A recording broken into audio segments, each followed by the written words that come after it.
ධර්ම දේශනාව අද දින ධර්ම දේශනාව පවත්වනු ලබන්නේ කෑගල්ල පුත්තැල්ල ශ්‍රී පුණ්‍යෝදයාරාමාධිපති පූජ්‍යපාද බෙලිගල මීමුරේ ධම්මවංශ ස්වාමීන්ද්‍රයාණන් වහන්සේ කාලේ සුවත්‍රා ගච්ඡන්තු දේවතා සද්ධම්මං මුනි රාජස්ස සුනන්තු සග්ග මොක්ඛදං ධම්මස්සවන කාලෝ අයං භදංතා ධම්මස්සවන කාලෝ අයං භදංතා ධම්මස්සවන කාලෝ අයං භදංතා නමෝ තස්ස භගවතෝ අරහතෝ සම්මා සම්බුද්දස්ස නමෝ තස්ස භගවතෝ අරහතෝ සම්මා සම්බුද්දස්ස නමෝ තස්ස භගවතෝ අරහතෝ සම්මා සම්බුද්දස්ස වේමානි භික්ඛවේ පූජානි කතමානි දේ ආමිස පූජාච ධම්ම පූජාච ඒතදග්ගං භික්ඛවේ දේමානි පූජානි යත ඉදං ධම්ම පූජාති තී මෙම ධර්මානුශාසනාවට සම්බන්ධනා වූ සදහබර පින්තුනි ගැඹුරු ධම් කරුණු වලට යන්නට මත්තෙන් මූලික කරුණු අධ්‍යයනය කොටගෙන වටහාගෙන සහ නිවැරදි කරගෙන ඉන්නට ඕන. අපේ ප්‍රකාශයක් කරන්නේ සරල වූ යම් යම් කරුණු පිළිබඳව අපේ ඇසුරු කරන බෞද්ධ හිතවතුන් තුළ තිබෙනවා සාවද්‍ය අවබෝධයක්. ඒවට පිළිතුරු ත්‍රිපිටකයේ ඕන තරම් තිබෙනවා. ධර්මදේශනා මගින් ශ්‍රවණය කොට ඒ අදහස අවබෝධයෙන් අතහැරෙන්න වෙනවා.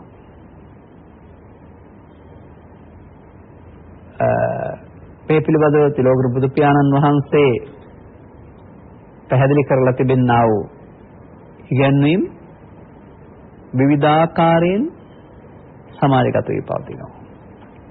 විවිධ සූත්‍ර දේශනා මත මේ කරුණු ඉතා හොඳින් අපට දකින්න ලැබෙනවා. එබැවින් අපි ධර්ම දේශනාවන් තෝරා ගැනීමේදී එකකට එකක් වෙනස් කරුණු පැහැදිලි කරන එහෙත් අගට යන විට එකම කරුණක් පිළිබඳ අවධානය කරන දේශනායි තේරුම් ගන්නට නැත්නම් පැහැදිලි කරන්නට කල්පනා කරනු ලබන්නේ. දැන් සබ්බාසව කියනා වූ සූත්‍රයේ පැහැදිලි කරනු ලබන්නේ සබ්බාසව කියන්නේ සියලු කෙලෙස් කියන එක. නැත්නම් සියලු දුකට හේතු කියන එක. මේ සූත්‍රයේ සඳහන් වෙනවා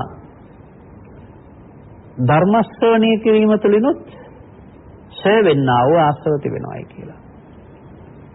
එන් කියවෙන්නේ මිත්‍යා දෘෂ්ටීන් කැඩෙනවා කියන එකනේ. සිත්වල පවතිනා වූ යම් යම් මිත්‍යා දෘෂ්ටීන්ට පහර වැදීම තුළ ඒ අතහැරී යනවා.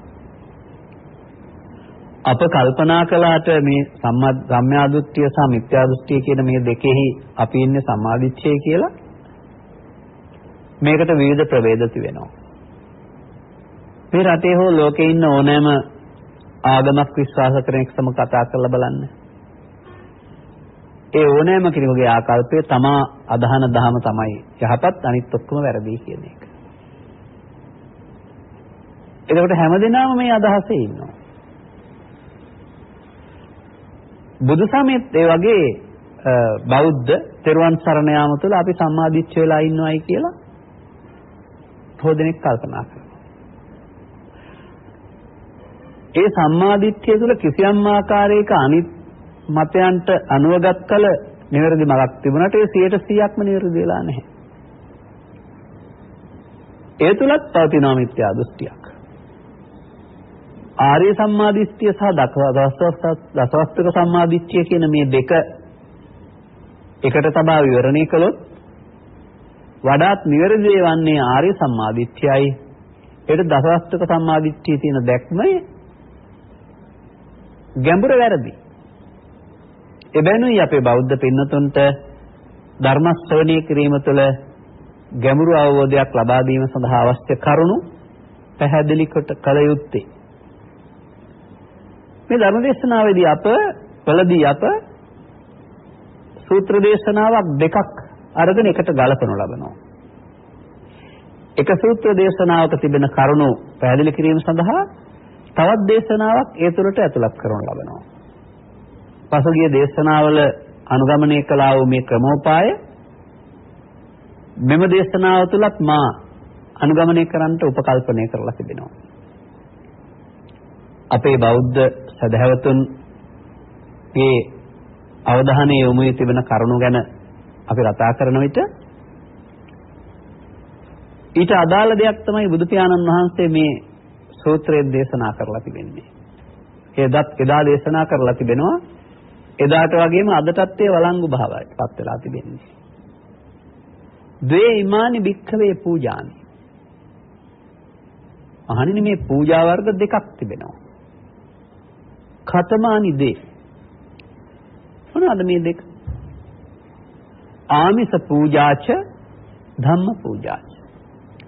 ආමිස පූජාවද ධම්ම පූජාවද ප්‍රතිපත්ති පූජාවදයි කියනු ලැබේ. එසේ ප්‍රකාශ කරන බුදුරජාණන් වහන්සේ ඒතද අග්ගං වික්ඛවේ දේ ඉමානි පූජානි කියන වචනෙන් ප්‍රකාශ කරනු ලබන්නේ මේ පූජා දෙක අතුරින් අග්‍රවන්නේ ධම්ම පූජාව බවයි. නමුත් මේ සමාජය මේක තේරුම් අරගෙන නැහැ. මේක කියන්න දන්නවා. කියන්න දැනගත්තට ධම්ම පූජාවට ප්‍රවේශ වන්නත් බොහෝ දෙනෙක් දන්නේ නැහැ. ධම්ම පූජාව කළ හැක්කේ කාටද? ආමිෂ පූජාවෙන් සෑහීමටපත් යුත්තේ කවුද? කියන මේ කරුණ අප මේ ධර්ම දේශනාව තුළ මනවින් පැහැදිලි කරන්න කල්පනා කරනු ලබනවා.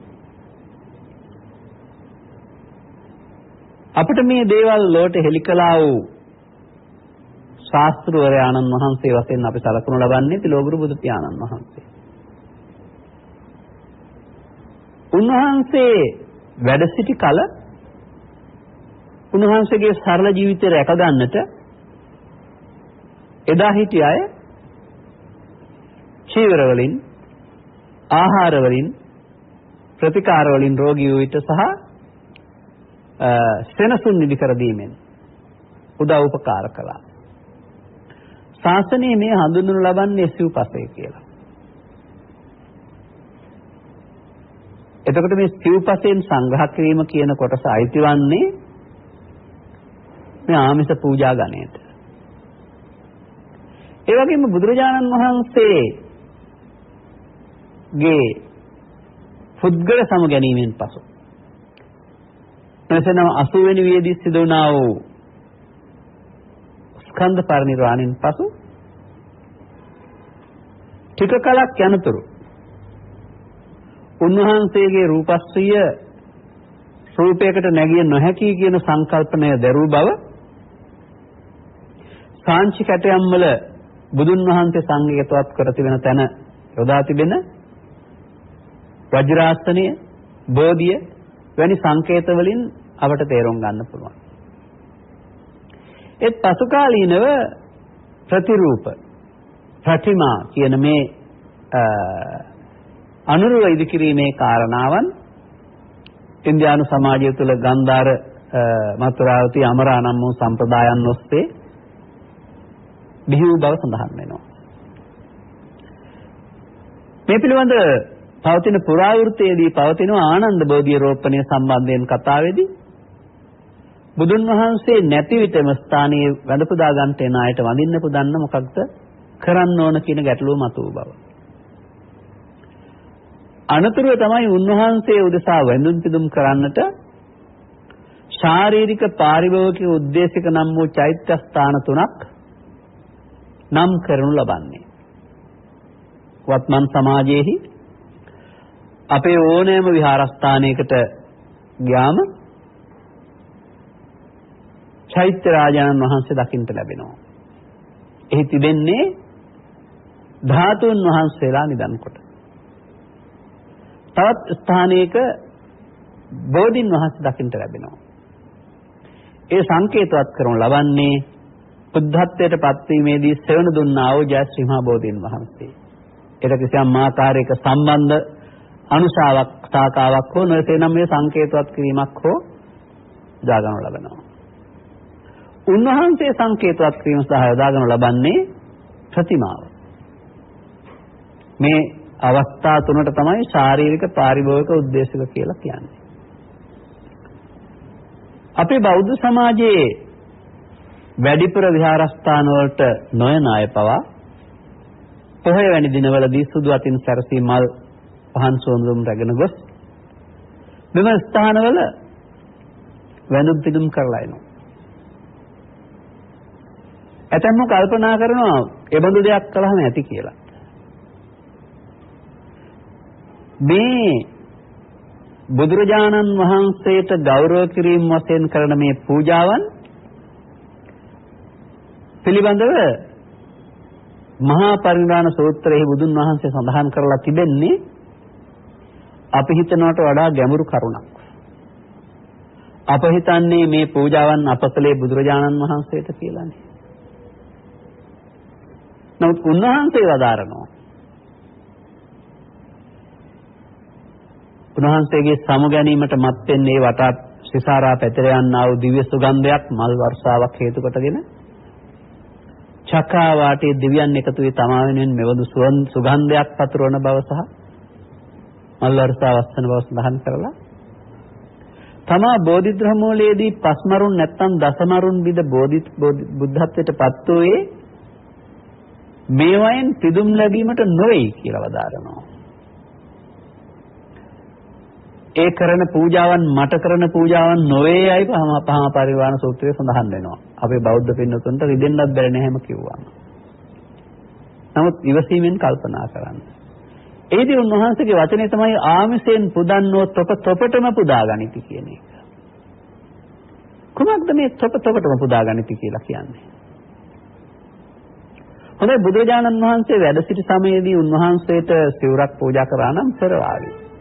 දානේ පාත්‍රයක් පූජා කරා නම් වළඳාවි. ශරීරය හැරදැනීමෙන් පසු උන්වහන්සේට මේ සිව්පසේ එකකවත් අවශ්‍යතාවයක් නැහැ. තවත් ආකාරයෙන් කියනවා නම් ඒව බාර ගන්න බුදුරජාණන් වහන්සේ කියලා කෙනෙක් නැහැ. නමුත් සංකේත ඉදිරිපිටදී මේ පූජා පැවැත්වීම තුළ සිදුවෙන දේ කුමක්ද? මා ඉදිරිපත් කරලා තියෙනවා පොන්චි අදහසක්. තනියම ක්‍රිකට් ක්‍රීඩාව කිරීමට අවශ්‍ය වූ දරුවෙකුට පන්දු එවීමට කෙනෙක් නැති නිසා ඔහු බිත්තියට පන්දුවෙන් දමා ගසනවා. බිත්තිය රඳවා ගන්න නැති බැවින් තමා වෙත මේ පන්දුව ආපසු එනවා. ජලයේ ගැඹුර මනින්ට අවශ්‍ය විට කිමිදෙන්නට බැරි තරම් දුර නම් ශබ්ද තරංගයක් නිකුත් කරනු ලබනවා. ඒ තරංගයේ පතුලේ රැඳී නැවතින් නැතුව ආපසු යවූ තැනට ආපසු එනවා. පන්දුවක් තමා යවූ පුද්ගලයා ළඟට ආපසු වෙනවා. ජල තරංගයත් ආපසු වෙනවා.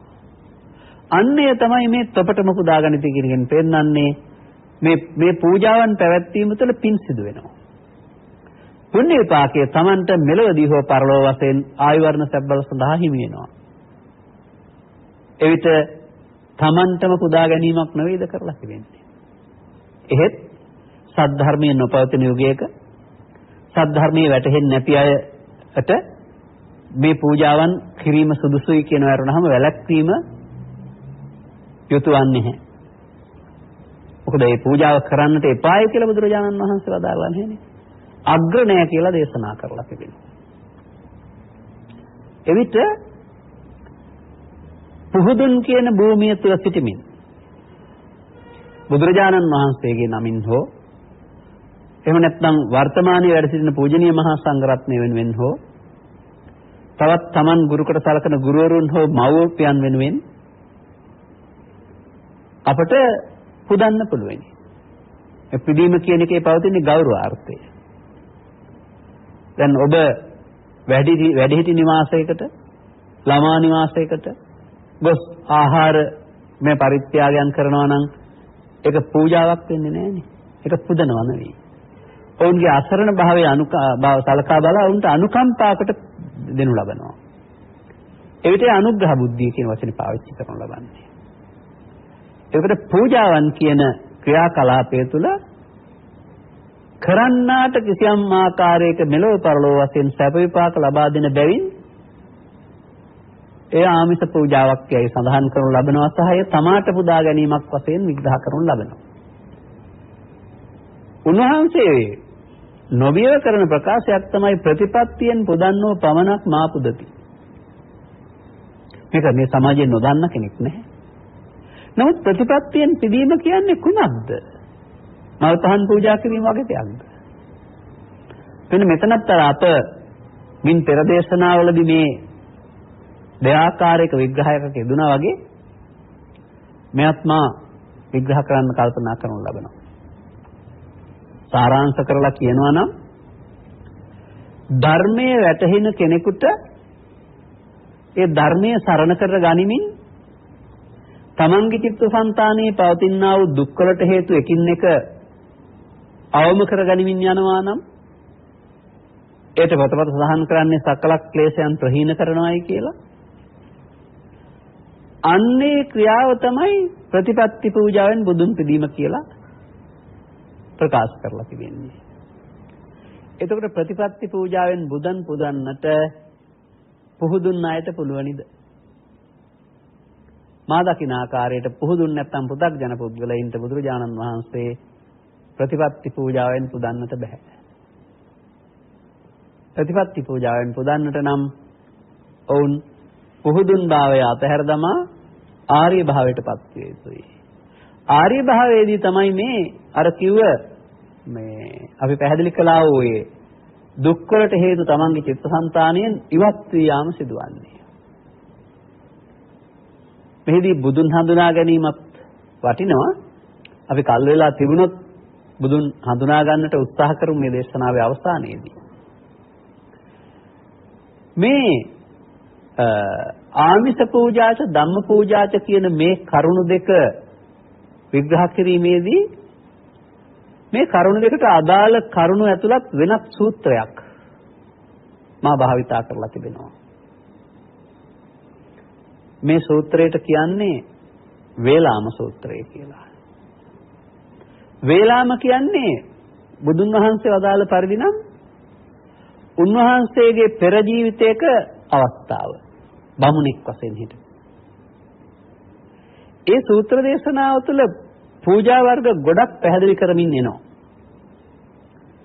ඔබ ක්‍රමෙන් තේරුම් ගන්න උත්සාහ කරන්න ඒ එක්තැනකදී දෙකට බෙදන්න පුළුවන්. අන්නේ දෙකට බෙදීම තුළින් ඔබට තේරුම් ගන්න පුළුවන් වේවි ආමිෂ පූජාවට අයත් වන්නේ කුමන දේවල්ද? ප්‍රතිපත්ති පූජාවට අයත් වන්නේ කුමන දේවල්දයි?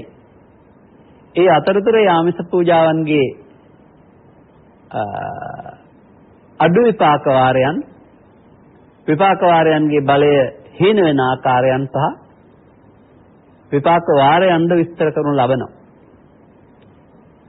එනිසායි මා සඳහන් කළේ ගැඹුරු කරුණු වටහා ගැනීමට මත්තෙන් මේ කරුණු පිළිබඳවත් අපේ සාමාන්‍ය බෞද්ධ සමාජය දැනුවත් වී සිටිය යුතුයි කියා.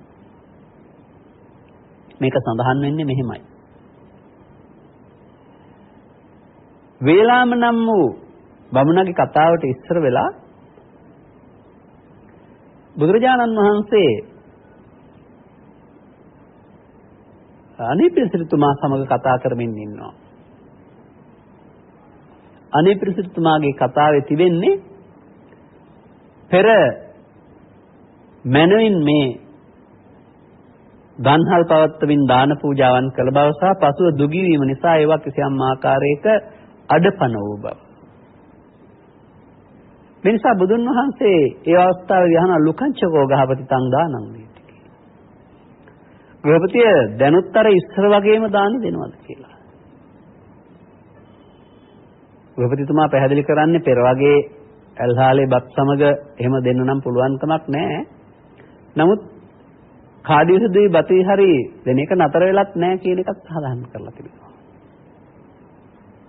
මෙන්න මෙතනදී බුදුරජාණන් වහන්සේ මේ සිටුවරයාට වදාලා තියෙන කරුණ එදාට වඩා අදටත් අදාළයි. උන්වහන්සේ වදාරනවා ඒ දෙන දෙෙහි තියෙන හීන ප්‍රණීත බව නෙවෙයි වැදගත් වන්නේ. ශ්‍රද්ධාවෙන් පිළිගන්නනවාද? කර්මඵල අදහා පිළිගන්නනවාද? නිරන්තරයෙන් පිළිගන්නනවාද? අපහාස උපහාස නොකර පිළිගන්නනවාද? ස්වකීය හස්තයෙන් පිළිගන්නනවාද? වර්තමානයේත් මේ කරුණු වලට වටිනාකමක් තියෙන්න වෙනවා. අර අපේ ගම්බද විවාහයේ පවතිනවා එපා වාහෙට හොදි බෙදන්නේස්සයි කියලා වචනයක්. ඒකෙන් කියන්නේ නොසලකිල්ල කියන එකනේ. ඒ වගේ දානේ පවතිනවා සංවිභාගය කියලා එකක්. කැප අකැප බව. මේවා පිළිබඳ සැලකිලිමත් වෙන්න ඕන. මේ සියුම් දේවල් පවා සැලකිල්ලටගෙන කැපවීමෙන් කරනකොට තමයි එතන බුදුන් වහන්සේ වැදගත් කියලා පෙන්වලා තිබෙන්නේ. දැන් එතන අනිත් පැත්තට පෙන්නනවා කර්මඵල අදහන්නේ නැතිද? නිරන්තරයෙන් මේ කටයුතු කරන්නේ නැතිද? සකිය හස්තෙන් මේ කටයුතු කරන්නේ නැතිද? ඒ වගේම ශ්‍රද්ධාවකින් තොරව ගෞරවකින් තොරව මේ කටයුතු කරන්නේ. ඒ තැන්වලදී ඒ දානවලට ලැබෙන විපාක පිළිබඳව වෙනස්කමකුත් උන්වහන්සේ වදාරනු ලබනවා. කිසියම් කෙනෙකුට මේ ආමිෂ පූජාවේ දාන කටයුතු වලදී උපරිම ප්‍රතිඵල ලබන්න අවශ්‍ය නම් අර කිව් ගති ලක්ෂණ ඒවට ඇතුළත් වෙන්නට වෙනවා. ඇයි මේ දාන ආදී කටයුතු ආමිෂ පූජාවෙන් වන් කියන එකෙන් පෙන්වන්නේ Tamanට ආපසු විපාක ලැබෙන කියන එකනේ. ඒ විපාකයේ ලැබෙන්නට නම් අර බුදුන් වහන්සේ වදාළ කරුණු වලින් යුක්ත වෙන්න ඕන කෙනෙක්. ශ්‍රද්ධාවෙන් යුක්ත වෙන්න ඕන. කර්මඵල අදහන්නට ඕන. අපහාස උපහාස නොකරන්නට ඕන. සංවිභාගය කරන්නට ඕන. නිරන්තරයෙන් ඒ කටයුතු යෙදෙන්නට ඕන. ඒ සඳහා සේවකෙන් යොදන්නේ නැත්නම් ස්වකීය හස්තෙන් මේ දේවල් කරන්න. එහෙම නොකරන විට බුදුන් වහන්සේ මේවායේ විපාක වාරය පිළිබඳව මෙන්න මෙහෙම සඳහන් කරනු ලබනවා. නාස්ත උලාරා බත්ත භෝගාය චිත්තං නමති. නාස්ත උලාරා වත්ත භෝගාය චිත්තං නමති. නාස්ත උලාරා යාන භෝගාය චිත්තං නමති. නාස්ත උලාරා පංචන්නං කාමගුණං චිත්තං නමති කියලා. විපාක වාරයේ වශයෙන් Tamante ඒ සම්පත් ලැබුණට බත්ත භෝගාය චිත්තං නමති. නාස්ත කියන්නේ ඔහුට ඒ බත් නැත්තම් ඒ ආහාර අනුභව කරන්නට ඉඩ කඩක් නැහැ, හිතෙන්නේ නැහැ. එක්ක රෝගයක් නිසා නැත්තම් වෙලාවක් නැති නිසා. නාස්ත උලාරා පුණ්‍ය කර්මයේ කළ නිසා ලැබී තිබුණාට වත්ත භෝගාය චිත්තං නමති. වස්ත්‍ර පියෙන්න පුළුවන් කබඩ් එකක් විතර පිරෙන්න. නමුත් අඳින්නට හිතෙන්නේ නැහැ. වර්තමාන සමාජයේත් එමුණු දේවල් උරුම කරගෙන සිය ගණන් තියාගෙන ඉන්න, නමුත් පරිහරණය නොකරන පවුල් නැතුවා නොවේ. යාන භෝගාය චිත්තං නමති. ඒ බඳු ලැබෙන්නා වූ ඒ උසස් යාන වාහන පරිහරණය කරන්න හිතෙන්නේ නැහැ. මම මේවා දකින්නේ මෙන්න මෙහෙමයි. ඔබටත් මේවා දැක ගන්න ලැබේවි. ඇතැම් නිවෙස් තිබෙනවා අලුතෙන් විවෘතකොට වසා තබා. පැරණි කාමරයකට වෙලා ඉන්නවා මහලු මව්පියන්. ඇතැම් නිවෙස් වල තිබෙනවා අලුතෙන් ගෙනන ලද ගෘහ උපකරණ. දූවිලියයි කියලා වහලා තබා පුංචි පුටුවක වාඩි වෙලා ඉන්නවා. ඇතැම් අය ළඟ තිබෙනවා ඉහළ මිල ගණන් දී ගත්තා වූ සුඛෝපභෝගී යාන වාහන. ත්‍රිරෝද රථයෙන් හෝ මහමග තියෙන බස් රථකින් ගමනක් යනවා. එතකොට අපි තේරුම් ගන්න ඕන මෙයයි. මේවා ලැබිලා තිබෙන්නේ ප්‍රදර්ශනය කරන්නද? පරිහරණය කරන්න නෙවෙයිද? ඇයි වුන්ට පරිහරණය කරන්න හිත නැමෙන්නේ නැත්තේ? අපට පෙනෙන්නේ වුන් ලෝභයි. අපි සාමාන්‍යයෙන් හිතන්නේ එහෙමයි. නමුත් බුදුන් වහන්සේ පැහැදිලි කර වදාරන්නේ ඔවුන්ගේ පුණ්‍ය කර්මය නිසා වුන්ට ලැබුණට අසම්පූර්ණ බැවින් පුණ්‍ය කර්මය. ලැබුණ දේ මනමින් පරිහරණය කිරීමේ වාසනා ගුණය හිමි නෑ කියන එක. එහෙනම් මේ සමාජයේ තේරුම් ගන්න ඕන. ඒ ආමිෂ පූජාවන්ටත් පුණ්‍ය කර්මයන්හිදී ඕනෑවට එපාවට කවුරුත් කීවාට ලෝකාපවාදයෙන් මිදෙන්නට නොකර බැරි නිසා කියන මේ අවර ගණේ ඍණ ගණේ අදහස් වලින් යුක්තව මේ කටයුතු කරන්න වටින්නේ. මොකද පුතග්ජන නැත්තම් පුහුදුන් මට්ටමේදී සංසාරය කියන එක සැපවත් කර දෙනු ලවන්නේ ප්‍රතිවිපාකයයි. ප්‍රතිවිපාකයේ මන්දගාමීව ලැබිලා බෑ. පරිහරණීය පරිභෝජනීය කරන්නට පුළුවන් ආකාරයෙන් ලැබෙන්න වෙනවා. එබැවින් මෙයක් තේරුම් ගන්න. ඔය අප යන්නේන තැන්වලදී අප දකිනවා. ඇතැම්හුන්ගේ පිළිගැන්වීම වල කිසි ශ්‍රද්ධාවක් නැහැ. කිසි භක්තියක් නැහැ. කිසි ලැබියාවක් නැහැ. සමාජයේ කෙරෙන නිසා අපත් කරන්න ඕන නිසා නොකළොත් දොස් කියන නිසා කියන අදහසකින් වගේ කරන තැන් නොමැතිවා නොවේ. නමුත් මතක තබා ගන්න එහිදී මේ පරිත්‍යාගය යනු අන් අය උදෙසා කරන දෙයකට වඩා තමන් උදෙසා කරගන්න දෙයක් කියන එක තේරුම් ගන්න පුළුවන් නම් තමන්ට නම් ඒ කොටසෙන් භාගයක් ලැබෙන්න නෙමෙයිනේ අවශ්‍ය. අංග සම්පූර්ණ ලැබෙන්න ඕන.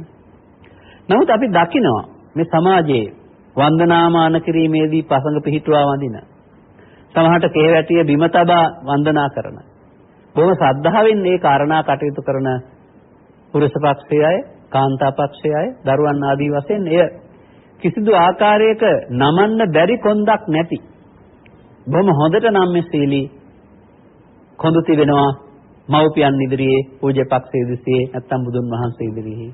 අන්න ඒ අංග සම්පූර්ණ වීම කියලා පෙන්වන්නේ.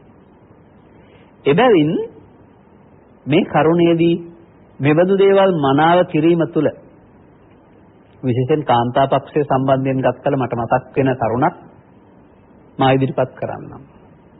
එබඳු මනවින් පුණ්‍ය කර්මයන් කිරීමේ භාග්යක් වශයෙන් කාන්තාවක් සතු ජීවිතවලදී ලැබෙනා වූ විශේෂිත බල පහක් පිළිබඳව සඳහන් කරනු ලබනවා. ඒ තමයි යහපත් වූ මව්පියන්ගේ දියණියක් වශයෙන් උපත ලබන්නට ඉඩ කර ලැබීම. නිසි වයසේදී විවාහාදී කටයුතු වලට පත් වෙන්නට ඉඩ කර ලැබීම. පින්වන්ත දූ දරුවන් ලබා ගන්නට ඉඩ කර ලැබීම. නිවසේ සිටින්නා වූ ඥාති පක්ෂේ නැත්නම් අපි කතා කරන්නේ නෑනලා කියලා. ඔවුන්ගෙන් කරදරයක් හිරිහැරයක් නැති ඔවුන් හිත කර ආයවීම. සහ දූ දරුවන් සහ ස්වාමි පුරුෂයා තමන්ගේ අදහසට නමා ගන්න පුළුවන් කීකරු අයට පත්වීම කියන කාරණා යහපත් පුණ්‍ය කර්මයන්ගේ විපාක වශයෙන් තමයි තවත් සූත්‍රයක පෙන්වලා තිබෙන්නේ. දැන් බලන්න කාන්තා පක්ෂ සමාජයක් එක්කලා ගත්තම හැමෝම එහෙම නිසි උපතක් ලබා තිබෙනවද? හැමෝටම නිසි වයසේ විවාහ ලැබෙනවද? හැමෝටම යහපත් ස්වාමි පුරුෂයන් ලැබෙනවද? නැන්දලේලි නැත්තම් නෑනලා අතර දබරයේ නිවෙස්වල කොතරම් පවතිනවද? ස්වාමියා කීකරු නැති පවුල් කොතරම් තිබෙනවද? දරුවන් කීකරු නැති පවුල් කොතරම් තිබෙනවද? අපිට පෙනෙන්නේ වර්තමාන අර්ථ පමණයි. නමුත් බුදුරජාණන් වහන්සේ වදාහරන ලබනවා ඔවුන්ගේ පුණ්‍ය කර්මයන් අංග සම්පූර්ණ නැති නිසා ඔවුන්ට මේ බලාපොරොත්තු වෙන මට්ටමේ විපාක නැහැයි කියන එක. ඔන්නේ කර්මඵල අදහා පින්කම් කිරීම කියන වචනේ අරුත එයයි කළ යුතු දෙයක් නැත්නම් මුළු හදවතින්ම මේ සඳහා කැප වෙන්නට ඕන. මේ කතාව අමතර දෙයක් වශයෙන් මම මතක් කළේ. ඒකයි මම කිව්වේ මේ දේශනාව කරගෙන යන විට ඒ සඳහන් අමතර කරුණුත් කියන්න සිද්ධ වෙනවා. ආයෙත් ඒ වචන ටික මතක් කරන්නම් මම. නාස්ස උලාරා. ඔහුට මේ උදාරතර වූ, ශ්‍රේෂ්ඨතර වූ ලැබෙන්නා වූ ආහාර පාන, යාන වාහන, වස්ත්‍ර එහෙම නැත්නම් පස්කම් සුව විඳින්න හිත දෙන්නේ නැහැ. පින් මදිකමක් ඒ පිටවස පවතිනවා කියන එක. එබැවින් අපට මේ දේවල් හිමි වෙන්න ඕන ප්‍රදර්ශනය කරන්නට නොවේ. ඒවා පරිහරණය පරිභෝජනය කරමින් ජීවිතය සපවත් කරගන්නට. එබැවින් පුණ්‍ය කර්මයන්හිදී අංග සම්පූර්ණ කටයුතු කිරීමේ අවශ්‍යතාවය තේරුම් ගනිත්වා අපේ බෞද්ධ පින්තුන් කියන එක මම හිදී මතක් කරමින් දෙවන කොටසට යනවා. මේක පැහැදිලි කරන බුදුරජාණන් වහන්සේ මේ දානීය පිළිබඳ කතා කිරීමේදී ඊට පස්සේ එතුමන් වේලාම නම් වූ බමුණාව සිටියදී දුන්නා වූ දානයක් පිළිබඳ විස්තර කරනු ලබනවා. එහිදී කෑම්බීම් ආදී දේවල් දෝරේ ගලා යන්නට තිබුණයි කියලා සඳහන් කරන්නේ. කිසිදු අඩුවක් තිබුණ නැහැ කියලා. නමුත් ඔහු සඳහන් කරනු ලබනවා ඒ දානයේ මහත්ඵල මහානිසංස කරන්නට දිට්ඨි සම්පන්නයෙක් හිටියේ නෑයි කියන එක. දානයකදී මහත්ඵල මහානිසංස බව සඳහා දිට්ඨි සම්පන්න ඉන්න අවශ්‍යයි. මේ ත්‍රිපිටකයේ සඳහන් කරන්නා වූ මේ දිට්ඨි සම්පන්නයා කියන්නේ කවුද? දිට්ඨි සම්පන්නයා කියන එකෙන් කියවෙන්නේ මාර්ගඵලලාභී සෝවාන් පුද්ගලයයි කියන එක. එබැවින් මේ දානයේ මහත්ඵල මහානිසංස උනේ නෑ කියලා පෙන්නනවා. දැන් මම මේ කතා කරන්නේ දාන ගැන නෙවෙයි ආමිෂ පූජා පැත්ත සහ ප්‍රතිපත්ති පූජාව වෙන් කරන්නයි මේ යන්නේ. ඒක අතරමැදදී වෙන් වෙනවා සහ ඒ අතරතුර කරුණු ගොඩක් පැහැදිලි කරන්න තිබෙනවා. ඊළඟට උන්වහන්සේ පැහැදිලි කර වදාරනවා එබඳු දිට්ඨි සම්පන්න නොවන පුද්ගලයන් 100කට දෙන දාණයට වඩා දිට්ඨි සම්පන්න වූ එක්කෙනෙක් විසිහි දෙන දාණය මහත්ඵල මහානිසංස වෙනවායි කියන එක. එහෙනම් දානයේදී Tamanගේ පැත්ත වගේම ප්‍රතිග්‍රාහක පක්ෂයේ පැත්තේ පවතිනා වූ ආර්ය භාවය බොහෝ උසස් කොට සලකනු ලබනවා. ඔය දක්ෂිනේය අග්‍ර දක්ෂිනේය කියන වචන සඳහන් කරනු ලබන්නේ බුදුන් වහන්සේ වැනි උත්තමයින්ට. එහෙම නැත්නම් ආර්ය පුද්ගලයන් ගැන කතා කරන්නා වූ රතන සූත්‍ර ගාථාවල සඳහන් කරන්නේ ඒතේසු දින්නානි මහප්පලානි. උන්වහන්සේලා කෙරෙහි දෙන්නා වූ දෙන් දෙය පරිත්‍රාග කරන්නාට මහත්ඵල මහානිසංසයි. කවුද උන්වහන්සේලා? උන්වහන්සේලා තමයි අර අට්ඨපුරිස කතා කරන එක. මාර්ගඵල හතරට අයිති සෝවාන් සකෘදාගාමී අනාගාමී අරිහත්. ඔවුන් තුළ තිබෙනා වූ සුවිශේෂත්වය සමාජයට වටහා ගන්නට බෑ. ඔවුන් සහ සමාජය අතර වෙනස තමයි සමාජය අනුසෝතගාමී. ඔවුන් තවදුරටත් දුක් වලට හේතු රැස් කරමින් යන අය. නමුත් මේ ආර්ය පුද්ගලයන් කියන්නේ දුක් වලට හේතු අස් කරමින් යන පටිසෝතගාමී අය. එබැවින් ඔවුන් අර සමාජයට වඩා කිසියම් උසස් මානසික ස්වභාවයකින් සිටිනවා. මේ කතාව පැහැදිලි කරගෙන යන බුදුරජාණන් වහන්සේ ඊළඟ අංකයට පෙන්වනු ලබන්නේ දානයකදී සෝවාන් පුද්ගලයන් 100කට දෙන දාණයට වඩා ඉන් එහාට ඵලයටපත් වුණා වූ සකෘදාගාමි පුද්ගලයන්. මේ වචන පමණක් පැහැදිලි කරන්නම් ඉතිරි කරුණු ඉදිරි දේශනාවලදී පැහැදිලි වෙන කරන්න කල්පනා කරන නිසා සක්කාය දිට්ඨි විචිකිච්ඡා සීලබ්බත පරාමාස නම් වූ සසර බැද තවන බැමි තුන ධර්ම ශ්‍රවණයේ ප්‍රතිඵලයක් වශයෙන් කඩා ගන්න එකට තමයි සෝවාන් කියලා කියන්නේ. ආර්ය භාවයටපත් වීම කියලා කියන්නේ. අනතුරුව ත්‍රිලක්ෂණය නම් වූ ධම සරණ කර ගැනීම තුළින් චිත්තසංතානයේ පවතිනා වූ දුක් වලට හේතු හේවත් කාමරාග ව්‍යාපාද අර්ධ වශයෙන් තුනී කර ගැනීමට තමයි සකෘදාගාමී කියලා කියන්නේ. එබඳු අය එක්කෙනෙක් හිටියා නම් අර 100ට වඩා වැඩි කියලා පෙන්වනවා. ඊළඟට පෙන්වනු ලබනවා සකෘදාගාමි පුද්ගලයන් 100කට වඩා අනාගාමි එක් පුද්ගලයෙකුට දෙන දානීය මහත්ඵලයි කියලා. දැන් සකෘදාගාමි වලට වඩා අනාගාමි ඵලයේ වෙනස තමයි සකෘදාගාමි තත්වයේදී කාමරාග ව්‍යාපාද තවදුරටත් තිබෙනවා අඩපණ වී පවතින්නේ. නමුත් අනාගාමි තත්වයේදී යලිත් එබඳු පුද්ගලයෙකුගේ චිත්තසංතානයේ රත්තුල තුළ ව්‍යාපාද හේවත් තරහ උපදවන්න සමත් බලවේගයක් ලෝකේ නැහැ. ඒ වගේම රාගී ස්වභාවයන් මත කරන්න පුළුවන් හැකියාවක් නැහැ කියන එක පෙන්වනු ලබනවා. ඊළඟට පෙන්වනු ලබනවා සකෘදාගාමි පුද්ගලයන් 100කට දෙන දාණයට වඩා අනාගාමි එක් පුද්ගලයෙක් වටිනා බවත්. අනාගාමි පුද්ගලයන් 100කට දෙන දාණයට වඩා එක රහතන් වහන්සේ නමකට දෙන දාණයේ වටිනා බවත්. රහතන් වහන්සේලා 100කට දෙන දාණයට වඩා පසේ බුදුවරයෙකුට දෙන දාණයේ වටිනා බවත්. පසේ බුදුරු 100කට දෙන දාණයට වඩා බුදුරයෙකුට දෙන දාණයේ වටිනා බවත්. බුදුරයෙකුට දෙන දාණයට වඩා බුද්ධ ප්‍රමුඛ ආර්ය මහා සංඝරත්නයට දෙන දාණයේ මහත්ඵල මහානිසංස බවත්. ක්‍රමයෙන් පැහැදිලි කරගෙන යනවා. මේ කියන හැම දෙයක්ම කුමකටද අයිති උනේ? මේ කියන හැම දෙයක්ම අයිති උනේ ආමිෂ පූජාවන්ට. තවත් එක දෙයක් තිබෙනවා. මේ ආමිෂ පූජාවන්ගේ පැත්තට අයිති වුණා. වර්තමාන සමාජයට වඩා එදා සමාජයේ සංචාරක ජීවිතයක්. උන්වහන්සේලාට ඉස්තර නවාතැන් තිබුණේ නැහැ. ගමින් ගමට ධර්මචාරිකාවේ යාමේදී නතර වෙන්න යම් යම් විට භාවිතා කරලා තිබුණායි කියලා පෙන්වන්නේ කුඹල් ශාලා කියනා වූ තමහට වළං හදන ස්ථාන වෙන්නේ නැති. එබඳු රත්යකදී උන්වහන්සේලාට වෙනම වැඩින්ට අවශ්‍ය තැන් අවශ්‍යව තිබුණා.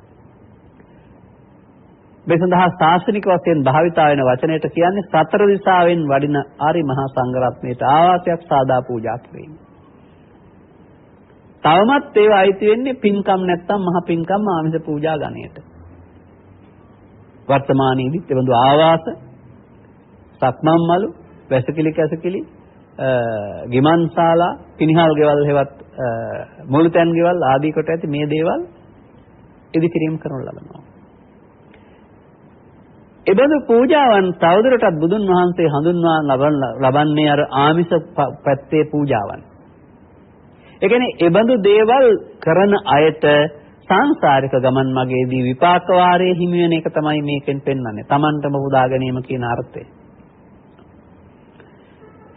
මෙහිදී ඇතැම් ධර්මදේශනාවලදී අප ඉදිරිපත් කරන කරුණකුත් අසන්නන්ගේ දැන ගැනීම සඳහා සහ වැරදි මතයකින් ඉවත් වීම සඳහා පැහැදිලි කරන්නේ නම් මැනවියයි මට කල්පනා වෙනවා.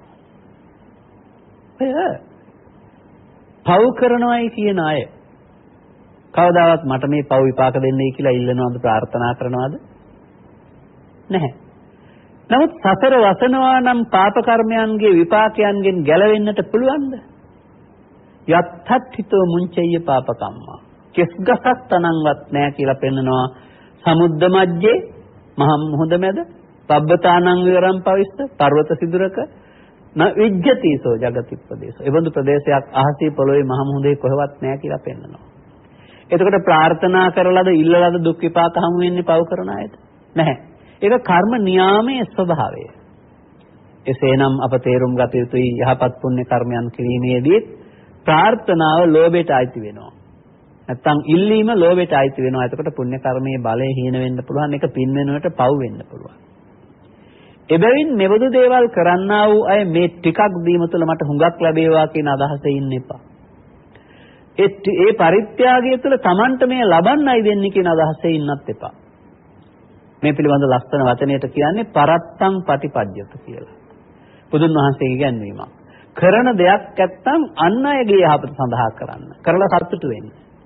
පව් කරන මනුස්සයාට නිසිපා කාලයේදී පව් විපාක හිමි වුණා වගේ පින් කරන මනුස්සයාටත් ඒ නිසි කාලයේදී විපාක වාරයේ හිමි වේවි. මේ දෙකම අප පව් පින් වශයෙන් හොඳ නරක වශයෙන් බෙදා තිබෙන්නේ සැප විපාක සහ දුක් විපාක නිසායි. දෙකම එක මල්ලට දාන්න පුළුවන්. එතකොට දෙකම කර්ම විපාක. මේවා තේරුම් ගන්න වෙනවා. දැන් අප එක තැනක නතර වෙලා ඉන්නවා.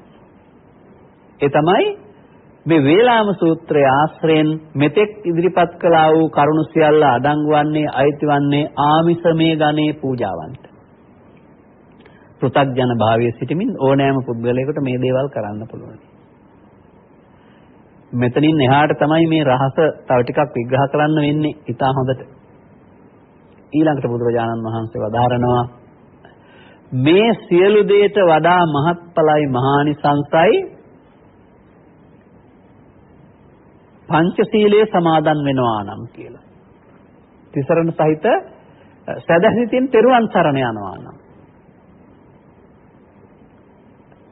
ඒ වගේම එතන තව මත්යෙන් තව දෙයක් තියෙනවා මට ඉදිරිපත් කරන්න මුලින් කියපු කාරණාව. ඒ තමයි පංචශීලයේ පිහිටනවා නම්. දැන් බලන්න ඕන කරුණක් තිබෙනවා. කුමක්ද පංචශීලයේ පිහිටනවයි කියලා කියන්නේ? ළමා කල විහාරස්ථානයේ ගිය විට ස්වාමින් වහන්සේ කියන ශික්ෂාපද පහ කියලා ගෙදර එන එකද? නැහැ. අන්න මෙතනයි තේරුම් ගන්න ඕන. දානය ආමිෂ පූජාවක්, පංචශීලයේ ප්‍රතිපත්ති පූජාවක්. කොහොමද මේ ප්‍රතිපත්ති පූජාවක් වන්නේ? ඒවට කියන්නේ විරති කියලා. ඒවා සිල්වත් බවට පත්වන්නේ වෙන්වීම තුළ. කීම තුළ නෙවෙයි.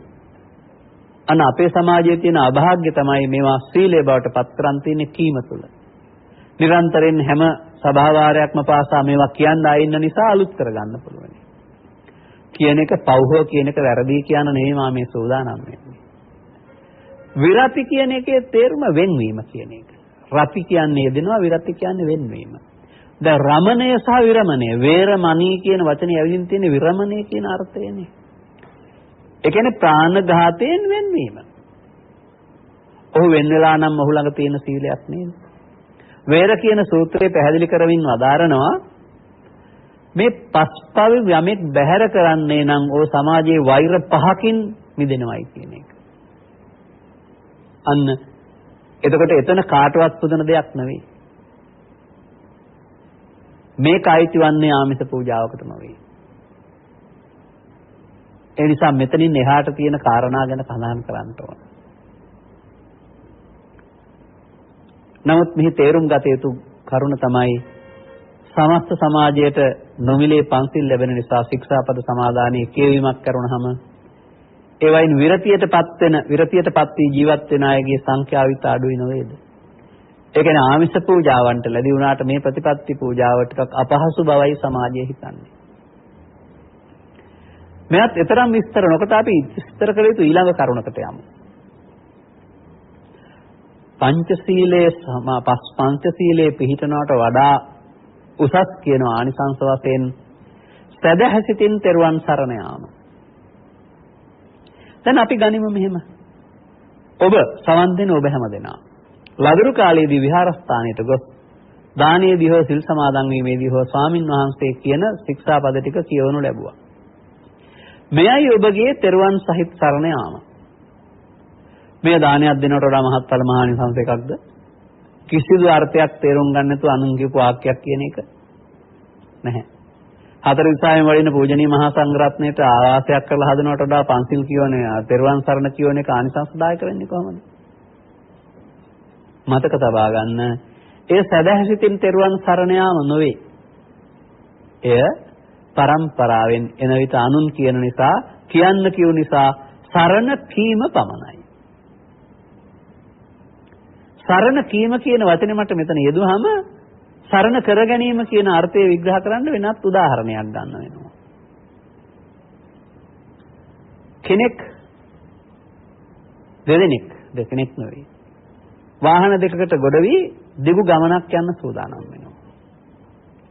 සිදුරු මහත්තුරු මේ පිළිබඳ අනුගමනය කරන්නා වූ ක්‍රියාමාර්ග ඔබ දන්නවා ඇතිනේ. එක්කෙක් වාහනේ අසුනට වී මම වාහනේ පදවෙමි කියලා කියන්න ගන්නවා.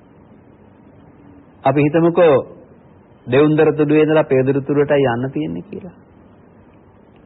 අනිත් කෙනා වාහනේ පණ ගන්නවාගෙන වාහනේ පදවාගෙන යනවා.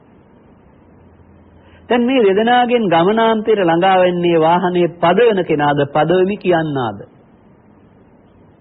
පදවෙමි කියන්නා එතනමයි.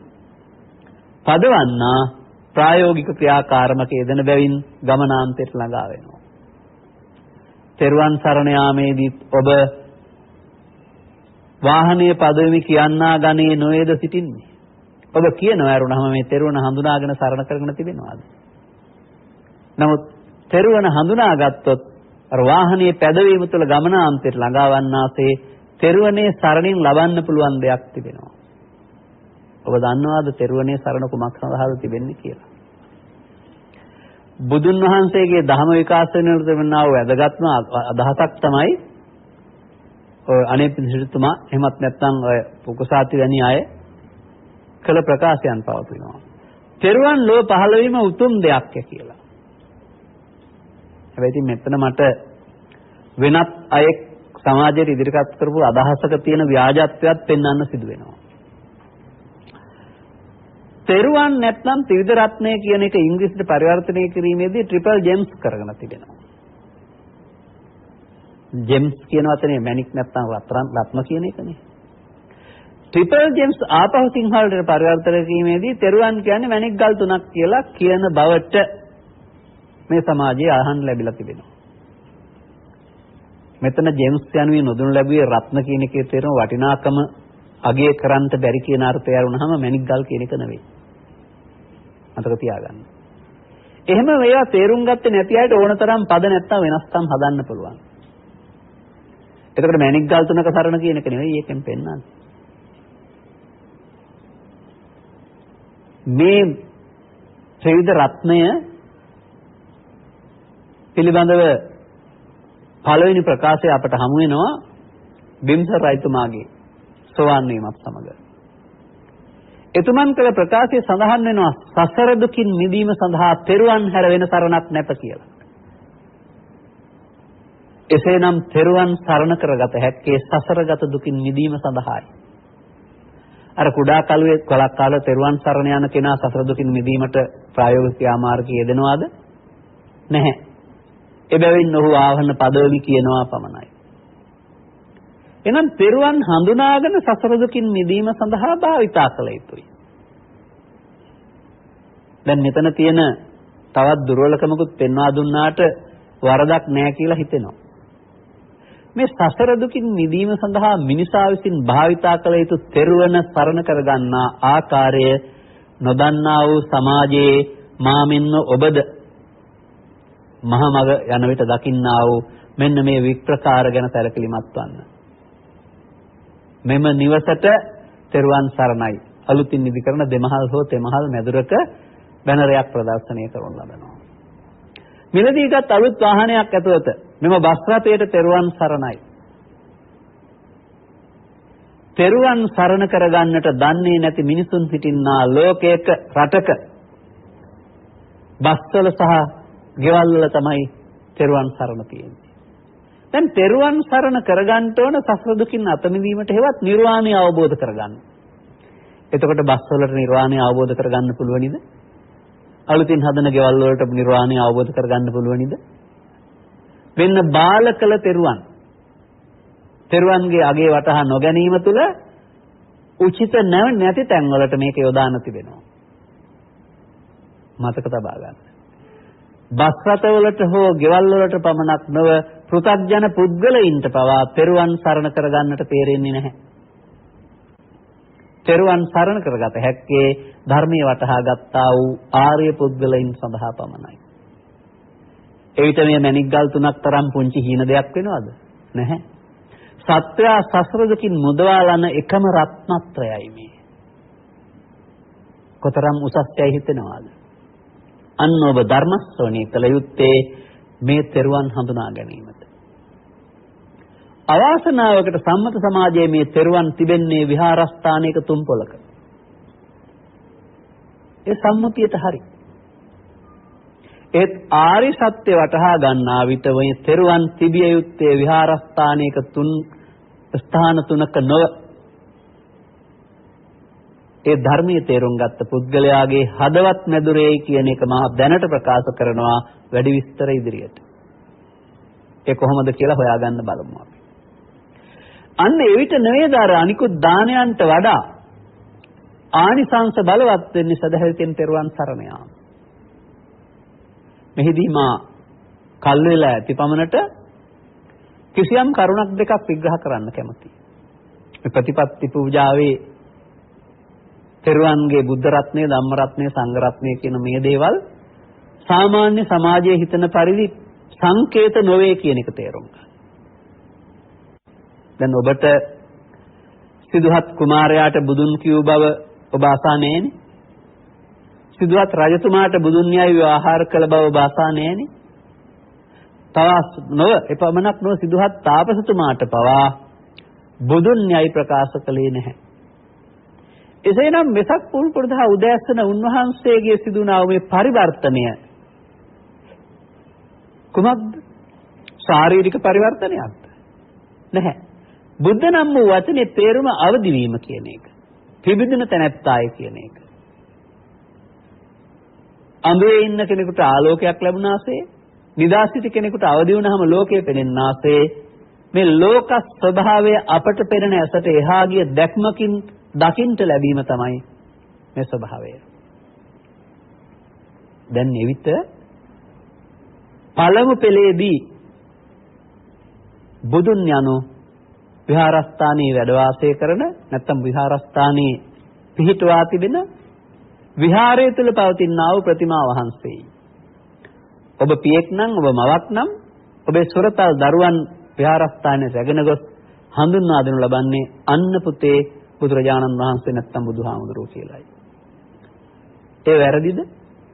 නෑ, ඒ දරුවාගේ මට්ටමින් බැලුව කල ඒ වැරදි නැහැ. නමුත් අපි එතන රැඳී සිටියොත් එහෙම කවදාවත් අපට බුදුන් දකින්න හමු වෙන්නේ නැහැ. එය පූර්වලමාවිය සංවර්ධන මට්ටමේ බුදුන් දැකීමක්. තව ඊට එහා ප්‍රාථමික, ද්විතීයික, උසස් මට්ටම් තිබෙනවානේ. අනතුරුව බුද්ධිය මොහ කරා යන විට අපට අසන්ට ලැබෙනවා බුද්ධ චරිතය ආශ්‍රයෙන් සිදුහත් නම් වූ කුමාරයෙක් රජගින් නික්ම ගොස් දෙතිස් මහා පුරුෂ ලක්ෂණ සහිත සතරයන් පුරුෂයෙක් අමුතුම නිදහසකටපත් වෙලා සිටින් ඒ නිදහසටපත් වෙන ආකාරය, දුකක් නැතුව ජීවත් වෙන ආකාරය දේශනා කරමින් පුරා 540 වසක් ගත කළ බව. එවිට බුදුරජාණන් වහන්සේ යනු රූපයක් නොව පුද්ගලයෙක් යයි අපට කල්පනා වෙනවා. මෙයත් ඒ දැක්මේ මට්ටමට හරි වුණාට තවත් එහාට යනකොට මේ දැක්මත් වැඩි වෙනවා. එයි බුදුන් දැකීම යනු එසේ දැකීමක් නම් ජේතවනාරාමයේ පිටපස සිටුවා වූ අර චුන්ද සූකරිකයත් දැකලා ඇති. මේ කුමාරයා ඒකාන්ත වශයෙන්ම බුදු වෙනවා යයි ප්‍රකාශ කළ කොණ්ඩඤ්ඤ බමුණාට පවා තමා ඉදිරි පිටට මේ වඩින්නේ බුදුරජාණන් වහන්සේ යයි දැක ගැනීමට පියවැස ප්‍රමාණවත් වූයේ නැහැ. මංගල ධර්ම දේශනාව සඳහා වැඩම කරන තියෝගුරු බුදු පියාණන් වහන්සේට සිදුහත් තාපසයා බුදු වෙන්න බැරුව ශරීරය අලංකාර කරන අපත එනවා කියලායි පැහැදිලි කළේ. එවිට සිරුර දැකීම බුදුන් දැකීම නොවේ කියන අවබෝධයට ඔබට එන්න පුළුවනි නම් ඔබ තවත් පියවරක් ඉදිරියට ආවා.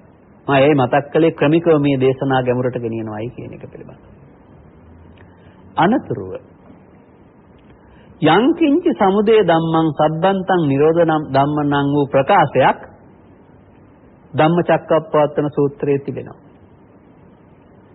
ඇතැම්හු මේ යොදා ගනු ලබන්නේ ඊට සරල අර්ථයක් සඳහා. අවමගුල්ලුස්තවලදී අපි අසනවා කෙනෙක් ඉපදුනා වුණ හේතුප්‍රත්‍යයෙන් හටගත්ත මිය ගියා. ඒක තමයි සබ්බන්තං නිරෝධ ධම්මං. එහෙනම් ඉතින් ධම්මැස පහළ වෙලා ඇති ඒ අයට. මතක තබා ගන්න. එය නොවේ එහි අර්ථය. කොණ්ඩඤ්ඤ තවුසාට ධම්මැස පහළ වීමත් සමග තමයි මේ අවබෝධය ඇති වුනේ. එහෙනම් මීට වඩා මේ කෙනෙකුගේ මියාම මව් කුසෙන් බිහිවීම හට ගැනීම වශයෙන් උත් මියාම නිරෝධය වශයෙන් දකින්න එක අසත් ධර්මයක්. සත් ධර්ම ප්‍රතිරූපකයක්. එතනින් සීමාවටපත් වුණොත් මාර පුංචි දරුවා පිළිමේ බුදුරජාණන් වහන්සේ කියලා හිතන් හිටියා වගේ එතනින් එහාට බුදුන්ගේ ගැඹුර දකින්න හම්බ වෙන්නේ. ධර්මයේ ගැඹුර දකින්න හම්බ වන්නේ නැහැ. මේවා තමයි අපිට පියවරෙන් පියවර ඔබ වෙනුවෙන් එලි කළ යුතු රහස්. නොදන්නාකමට මේ තැන්වල හිර වෙලා. අසනාය පමණක් නොව දේශනාය පවා ඇතැම් විට මේ වැරදි අවබෝධය තුළ සිටින බව මා නොකීවාට ඔබටම අවබෝධ කරගන්න ලැබෙවි කරුණ වැටහෙන විට. එහෙනම් කොණ්ඩඤ්ඤ තවුසා බුදුන් දැක්කේ ශරීරයෙන් නොවේ, දැසිනුත් නොවේ. තිලෝගුරු බුදු පියාණන් වහන්සේ දේශනා කරවදාළ දහම තේරුම් ගන්නට ප්‍රමාණවත් දහම් මැසක් පහළ වූ විට ඒ දහම් ඇසෙන් තමයි එතුමන් බුදු වෙලා ඉන්නවා කියන්නේ කෙබඳු තත්වයකටපත් වෙලා ඉන්නවද කියන එක පිළිබඳව අවබෝධයක් ඇති වුණේ. මේ පිළිබඳව ඔබ දන්නා වූ ප්‍රකාශයකුත් මා කරන්න කැමතියි. නමුත් පැහැදිලි කිරීම ඉදිරියට. අපිට මේකේ වාසියක් තිබෙනවා. දැන් අපේ ආච්චම්මල අපට කියා දීපු දෙයක් තියෙනවා. අපි ඔවුන්ට වැඳුම් පිදුම් කරන විට ඔවුන් දීපු හදපත් වෙන්න නැගෙන ආශිර්වාදය තමයි මගේ පුතා නැත්තම් මුණුබුරා බුදුන් දැක නිවන් දකින්නේ. ඔවුන් එයින් ප්‍රාර්ථනා කළේ අනාගතයේ බුදුවරයෙක් හම් වෙලා ධර්මය අවබෝධ කර නිවන් දකින්නයි කියන එක. නමුත් ඒ ප්‍රාර්ථනාවේ වැරදි. ඒ බුදුන් දකින්නවා කියන එකෙන් කල්පනා කරන්නේ අනාගතයේ පහළ වෙන බුදුවරයෙකුගේ සිරුර දැකීමයි උපකල්පනය කරනවා නම් එතන පවතින්නේ අසත් ධර්මයයි. එහෙමනම් බුදුන් දකින්නේ කොහොමද කියලා අපි තේරුම් ගන්න වෙනවා. කුමක්ද එහි වාසිය? වාසිය තමයි බුදුන් නොහිටියත් බුදුන් දකින්න පුළුවන්. දැන් බුදුන් කියන කෙනා ಭಾರತ සමාජයේ අවුරුදු 45යි ජීවත් වුණේ, අවුරුදු 80යි. එහෙනම් බුදුන් දැකීමේ වාසනාව ಭಾರತ සමාජයට විතරයි ලැබෙන්නේ. ඊයින් පස්සේ කාටවත්ම ලැබෙන්නේ නැහැ. නමුත් ඊතරම් ඔබ හෝ අපි අවාසනාවන්ත නැහැ. ඔබ දන්නවාද මේ පිළිබඳව තිබෙනා වූ ප්‍රසිද්ධ ප්‍රකාශය? ඒ බොහෝ දෙනෙක් දන්නවා. අපේ දේශනාවලත් මේ අන්තර්ගත කොට තිබෙනවා. එසේ වුවද මේ දේශනා මාලාව ප්‍රාථමික මට්ටමින් යන බැවින් අප මේ ඔබට හඳුන්වා දිය යුතු වෙනවා. ඒ තමයි උන්වහන්සේ සතුව තිබුණා පුණ්‍ය මහිමේ නිසා උරුම වුණා වූ මහා පුරුෂ ලක්ෂණ සහිත සිරුරක්. ඒ සැබවින්ම ප්‍රියශීලී සුන්දර වන්නට ඇති. දැකුම් කළු වන්නට ඇති. එබැවින් වක්කලී නම් වූ හිමියන් උන්වහන්සේ අසල පැවිදි වී නිරන්තරයෙන් වටපිට රැඳී සිටමින් මේ බුදු සිරුරේ අලංකාරයේ රස විඳින්න සිටි බව සඳහන් කරනු ලබනවා. අවාසනාවකට උන්වහන්සේට නිරන්තරයෙන් බුදුන් වහන්සේ ළඟ රැඳී සිටින්නට බැරි වී ගිලණෙක් බවට පත් වී ස්වකීය ගිලන් ඇඳ මත කලක් ඉන්නට සිදු වුණා. මේ නිසා උන්වහන්සේට ඇති වෙනවා කුහුලක් කුකුසක්. බුදුන් දකින්න විදියක් නෑ. මොකද යන්න බැරි නිසා. මෙතනදී හිතවත් හිමි නමක යවන ආරාධනයක් කරලා අසනීප නිසා වඩින්න විදියක් නෑ, දකින්න විදියක් නෑ, වඩිනවා නම් හොඳයි කියලා. බුදුන් වහන්සේ ළඟ ඉතින් කිසිම අහංකාරකමක් නැහැනේ. අහංකාරකම තියෙන පුතග්ජනින් ගාවනේ. එබැවින් උන්වහන්සේ මේ ගිලනාගේ ඇඳ ළඟට වැඩම කරනවා. ගිලන් ඇඳෙන් නැගිටින්න උත්සාහ කළත් උන්වහන්සේ වදාරනවා ඔබ ගිලන් බැවින් ඔහම ඉන්න මට මේ ආසනයක් තියෙනවායි කියලා. විනය තියෙන රහස් පිළිබඳව අද මා පැහැදිලි කරන්නේ ඒ කරුණ පසුව පැහැදිලි කරන්නම්. මෙන්න මෙතනදී වක්කලීකරණ ප්‍රකාශයක් තිබෙනවා. දකින්න ආසාවෙන් හිටියේ බොහොම කනගාටුයි දකින්න බැරි වෙච්ච එක කෙනෙක් පිළිබඳව. ඒ අදටයි වඩාත් වැදගත් වන්නේ. අද ඉන්න අයටයි වඩාත් වැදගත් වන්නේ. මන්දයත් මේ ප්‍රකාශය මෙම නිවසට බුදුසරණයි කියන බැනරයක් නැත්නම් ස්ටිකරයක් අලවා ගන්නවට වඩා Tamanගේ නිවසවල ප්‍රදර්ශනය කර ගැනීම උතුම් බැවින් බුදුන් වහන්සේ වදාරනවා අලං වක්කලී කිංතේ ඉමිනා පෝතිකායන දිත්තේන. ඉතින් වක්කලි කොටස් පෝතිකාය කියන එකේ තේරුම කොටස් 30කින් හදන ශරීරය කියන එකයි නැත්නම් පිළිකුල් කියන එක නෙමෙයි. මේ කොටස් 32කින් හැදුන ඔකට ගන්න කුණුප කියන වචනයක් පාවිච්චි කරලා පිළිකුල් කියන අර්ථයකුත් දමා ගන්න උත්සාහ කරනවා. එහෙම දෙයක් ලෝකේ සදාකාලිකව නැහැනේ. ආහාර අන්පරිද්දකට පෙරදිලා සතෙක් හැදෙන්නත් පුළුවන්. පුසෙක් හැදෙන්නත් පුළුවන්. කෙස් හැදෙන්නත් පුළුවන්. දත් හැදෙන්නත් පුළුවන්.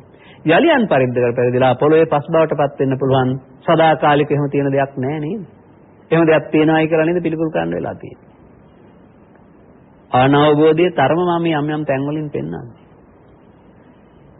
දෙතිස් කොට්ටාසෙන් යුක්ත ශරීරයේ දෙස බැලීම තුළ කුමන සැපතක්ද? ඉමිනා පූතිකායන තිත්තේන. මෙම ඊළඟ ප්‍රකාශය වැදගත්. විශේෂයෙන් වැඩිහිටියන් මේ දේවල් දන්නවා. සිල් සමාදන් වෙන අම්මලත් මේ දේවල් දන්නවා. නමුත් මේ දේවල් වඩා දැනගත යුත්තේ තුරුණු විය ජීවත් වෙන දුවල පුතාලා තාත්තලා අම්මලා. මොකද ඔවුන්ගේ ප්‍රඥායස විවර වෙනවා මේ ප්‍රකාශයන් නිසා. අපි මොනවද දැනගෙන හිටියේ බුද්ධ ආගම ගැන කියලා. යෝකෝ වක්කලියේ ධම්මං පස්සති සෝමං පස්සති. ධම්මං නි වක්කලි පස්සන්තෝ මං පස්සති මං පස්සන්තෝ ධම්මං පස්සති. වක්කලිය යම් කිසි පුද්ගලයෙක් මාද්දසෝ ධර්මයේ දකීද හේ මා දකී. ධර්මයේ දකින්නා මා දකී මා දකින්නා ධර්මයේ දකී. අන්න ඔබට තියෙන වාසිය තරම. බුදුන් වහන්සේ නැමැති උත්තමයා නොසිටියේද උන්වහන්සේ වදාළ ධර්මයේ නිර්වල දකින්න පුළුවනි නම් ඒ බුදුන් දැකීම නම් වූ වදනේ පවතින ගැඹුරු තේරුම් ගැනීමට ඔබ වාසනාවන්තයි. ධර්මය අනුකුමක්දයි විනාඩි 5කින් 10කින් පැහැදිලි කර නොහැකි බවත් මා කියන්නට කැමතියි. ඒ මේ ධර්ම දේශනාවල පැහැදිලි වේ යුතු මාර්ථයනේ. එහෙත් ඒකට මට තව උපුටා තැන් දෙකක් ඉදිරිපත් කරන්න පුළුවන්. කුද්දනිකායේ පවතිනවා සංඝාටිකරණ කියන නමින් යොදන සූත්‍රයක්. සංඝාටිකරණය කියන්නේ අපි මේ පොරොණ සිවුරට නම. එතෙන්දි වදාරන්නේ බුදුරජාණන් වහන්සේ තමන් වහන්සේ ළඟ රැඳී සිටමින් යමෙක් සිවුරු කොනේ ගෑවි ගෑවි හිටියත් ඔහුට බුදුන් දකින්න බැරි බවයි. දුර පෙන්නනවා ගව් ගණනක් ඈත කියලා. ගව් ගණනක් ඈත සිට හෝ මා දෙසූ දහම දකින්නේ නම් ඔහුට බුදුන් දකින්න පුළුවන් බව සංඝාටිකරණ සූත්‍රයේ සාරාංශයයි. එසේනම් අපට බුදුන් දකින්න අවශ්‍ය නම් කරන්න ඕන දේ දහම වටහාගෙන දහම කුමක්දයි දකින්න එකනේ. දහම කියන්නේ දහම කියන අකුරු තුන හෝ දහම කියන්නේ ජාතක පොතේ කතා හෝ දහම කියන්නේ සූත්‍ර දේශනා හෝ නොව ඒවායින් ඉදිරිපත් කරන්න හදන ඊට ගැඹුරු දෙයක්. ඒ පවතින්නේ එවිට විහාරස්ථානයේ හෝ පොත්ගුලේ හෝ නොව. ඒ පවතින්නේ සහ නොපවතින්නේ ඔබේ හදවත තුලයි. ඔබ පෘථග්ජන නම් ඔබේ හදවත තුල දහම නොපවතිනවා. ඔබ ආර්ය භාවයටපත් වෙනවා නම් ඔබට දහම පිළිගන්ත වෙනවා. ඒකයි ආර්ය භාවයටපත් වීම කියන එක.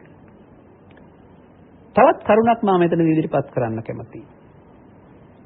ඔය අංගුත්තර නිකායේ පවතිනවා ගාරව නමින් තවත් සූත්‍රයක්.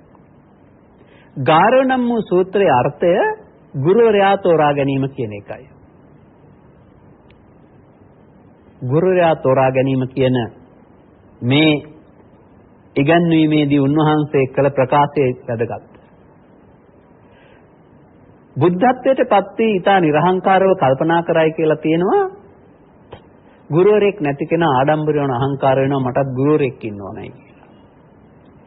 නමුත් එතුමන් කල්පනා කරනවා ආලාරකාලම උද්දකරාම පුත්ත වැනි අය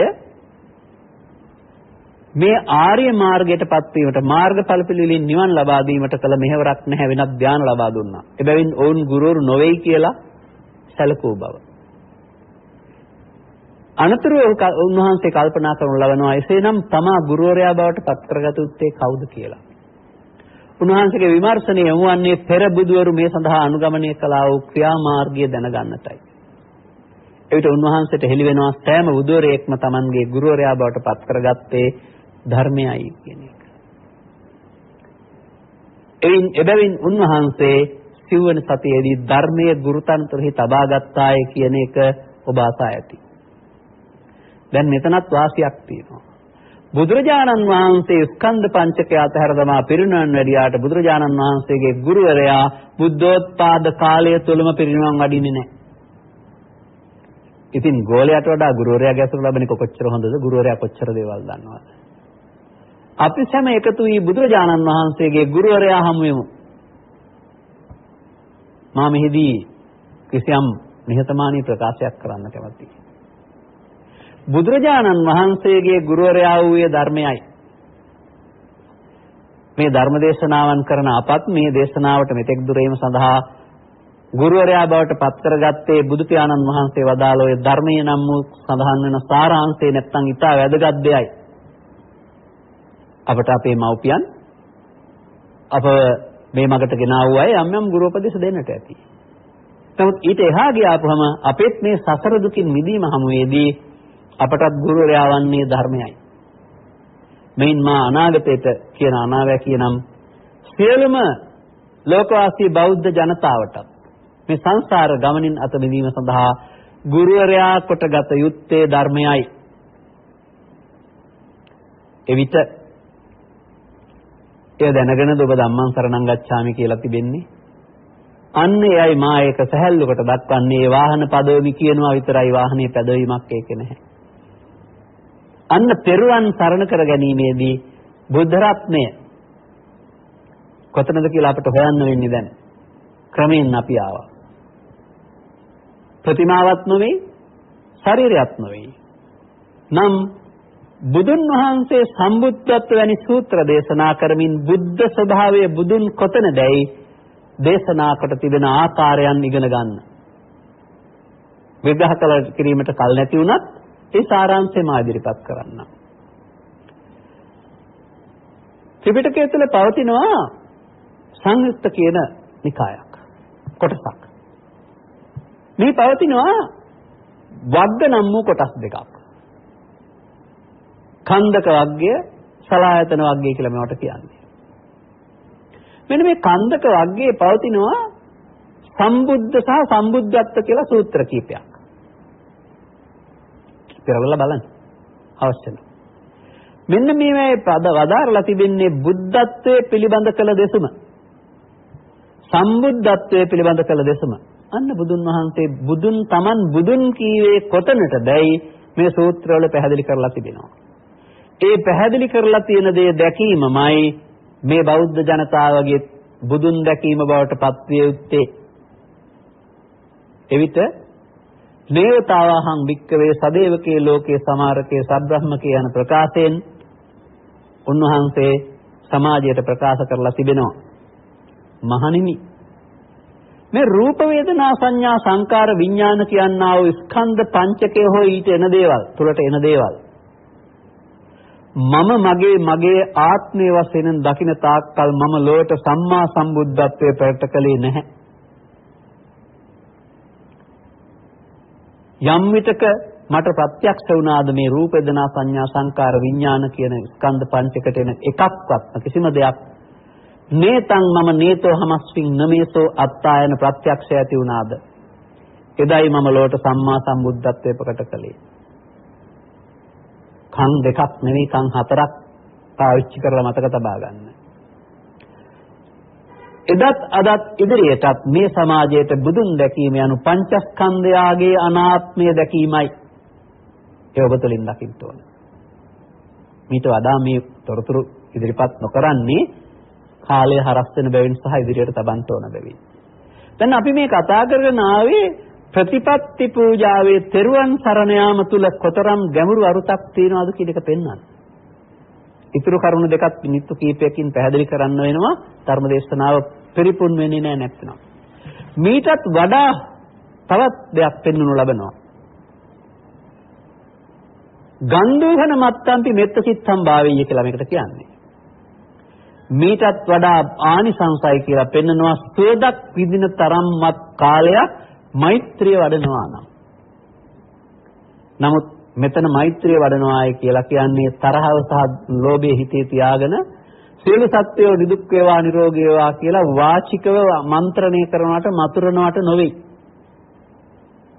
එහෙමයි හිතන් ඉන්නේ අපේ රටේ අය. සියලු දුර්වලකම් ටික හිතේ තියාගෙන මේ වාක්‍යයක් වෙනෙහි කර කර හිටියොත් මෛත්‍රිය වැඩේ කියලා. ඒක අසත් ධර්මයයි. ඊට වඩා එහා දෙයක් මේ. අර තෙරුවන් පිළිබඳව මා පැහැදිලි කරද්දී සංසලේ තුන්පලක තෙරුවන් වෙනුවට හදවතේ තෙරුවන් වලට එන්න ඕන කිව්වා වගේ මේ මෛත්‍රිය කියන එකේ විරුද්ධ පැත්ත ගන්න. එතකොට වෛරය. වෛරය හිතේ තියාගෙන වාචිකව යමක් මැතුරු පමණින් එකට කියන්නේ විතක්ක ਵਿਚාර කරනවායි කියලා. කෙනෙකුගේ හිතේ මෛත්‍රිය වැඩෙන්නේ නැහැ.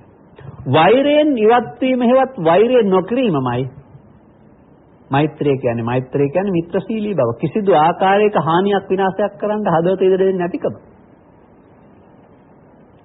එහෙනම් එය අර වාචිකව කියන දෙයක් නම් අර මේ හතර විසාවෙන් වඩින මහා සංඝරත්නයට ආවාසයක් හදනකොට ආනිසංස වෙනවද මේ වචනේ කිය හිටියට? නෑ, වෛරය තුරන් වීම තුළ ලැබෙනා වූ අධ්‍යාත්මික ආනිසංසය බලවත් බැවින් තමයි ගන්ධ සුවඳක් ගන්ධයක් විඳින තරම් කාලයක්වත් මෛත්‍රිය වඩා නම් කියලා පැහැදිලි කරලා තිබෙනවා. තවත් ටිකක් එහාට යන්න ඕන. මීටත් වඩා මහත්ඵල මහානිසංසයි කියලා තිබෙන්නේ අසුරු ගසන තරම් කාලයක්වත් අනිත්‍ය සංඥාව වැඩිමයි. බලන්න වඩාත් මහානිසංස පුණ්‍ය කර්මය කුමක්ද කියලා දැන්. දැන් මේක දෙකට බෙදනවා. වේලාම බ්‍රාහ්මණයාගේ දිට්ඨි සම්පන්නයිකින් තොරව දානීය සිට සතර විසායෙන් වඩින මහා සංඝරත්නය දක්වා මහා සංඝරත්නයට ආවාසයක් සාදා පූජා කරන තුරු කොටස අයිතිවන්නේ ආමිෂ පූජාව. යමක් කොට විපාක ලබා ගැනීම. පංචශීලයේ පිහිටීම, තෙරුවන් සරණ යාම, මෛත්‍රිය වැඩිම සහ අනිත්‍ය සංඥා වැඩිම කියන මේ හතර අයිතිවන්නේ ප්‍රතිපත්ති පූජාවට. එනම් පෘථග්ජනයින්ට මේ හතර වඩන්නට බෑ, අයිති නෑ. අන්නේ නිසායි ධර්මයේ තේරුම් ගත පසු කරන්න ඕන දේවල් කියලා මේකට පෙන්නන්නේ. දැන් මෙතනත් අනිත්‍ය සංඥා වඩන එක පිළිබඳවත් කිසියම් පවතින එක ඒ නොවේයි කියලා අවසන් කරන්න වෙනවා. කරන්න ඕන දේ වෙනත් වශයෙන් අපිට පෙන්වන්න පුළුවන්. දැන් බලන්න මේ සමාජයේ භාවිතාවන ලබනවා. මේ සියලු දෙයක්ම අනිත්‍යයි. ඔයගොල්ලෝගෙන් තියෙන දෙයක්. සියලු දෙයක් කියන්නේ ඇහැට කනට පේන හැම දේවල් වලටම. එහෙමත් නැත්නම් කෙස්ලොම් නියදත් මේවා වෙනස් වෙනවා, අනිත්‍යයි. මේ අනිත්‍ය යන වචනේ භාවිතා කරනු ලබන්නේ වෙනස් වෙන ස්වභාවයට, ඇති වී නැති වෙන ස්වභාවයට. ඒ බුදුවරයෙක් ලෝට එලි කරන්න ඕන දෙයක් ඕන කෙනෙකුට දැනගන්න පුළුවන්. එබැවින් බාහිර වස්තුවක වෙනස් වීම බුදුරජාණන් වහන්සේ වදාළ ධර්මයේ අනිත්‍ය යනුවෙන් හඳුන්වනු නොලැබේ. ඒ ඔබ එසේ භාවිතා කළාට. එනිසායි අපි මේ සමාජයට කියමින් ඉන්නේ සද්ධර්මයේ වෙනුවට ඔබ අනුගමනය කරන්නේ සද්ධර්ම ප්‍රතිරූපකයි කියන එක. ප්‍රතිරූපක වලින් මේ දේ කරන්න බෑ. උපමාවක් පෙන්වන්නම් මම. කෙතේ ගොවිතැන්පත් කරන්නේ ගොවියා. ඔහු සක්‍රියයි. ගොවියාට කෙතේ ඉන්න බැරුවම ගොවියා විසින් මොකද කරන්නේ? අනුරලක් සාදා යනවා කෙතේ. මිනිස් ප්‍රතිරූපයක්. ඔහුම ඇඳි ඇඳුම් පැළඳුම් භාවිතා කරලා කුස්සියෙන් ගෙන ගිය මුට්ටියක්ද සකස් කොට ඔළුවක් සාදා මුහුණක් සාදා දෑතක් සාදා ඇඳුමක් අඳා මිනිස් ප්‍රතිරූපයක් හදාය. අර ඇඳුමමයි. කුරුල්ලා කියන කෙනාට නුවණක් එච්චර නැහැ. පෙරත් ගොවියා කුමරේ හිටියා දැනුත් ගොවියා කුමරේ ඉන්නවායි කියලා අස්තන්න පාලන කර යන්න යනවා. ඒ කුරුල්ලාට ගොවියා සහ පඹයා හඳුනාගත නොහැකි බැවින් ඔබ දන්නවද පුතග්ජන බෞද්ධයයි කියලා කියන්නේත් ඒ වගේ කුරුල්ලෙක් කියලා. ධර්මයේ වැටහෙන තාක්කල් ඔවුන්ට සද්ධර්මයේ සහ අසද්ධර්මයේ වෙනස තේරුම් ගන්නට බෑ. නමුත් සක්‍රීය පඹයානව ගොවියා ඔබට නිවිව නැමැති සාධාර සැනසීම ලබා දෙන්නේ සද්ධර්ම ප්‍රතිරූපකයෙන් නොවේ. සද්ධර්මයෙන්.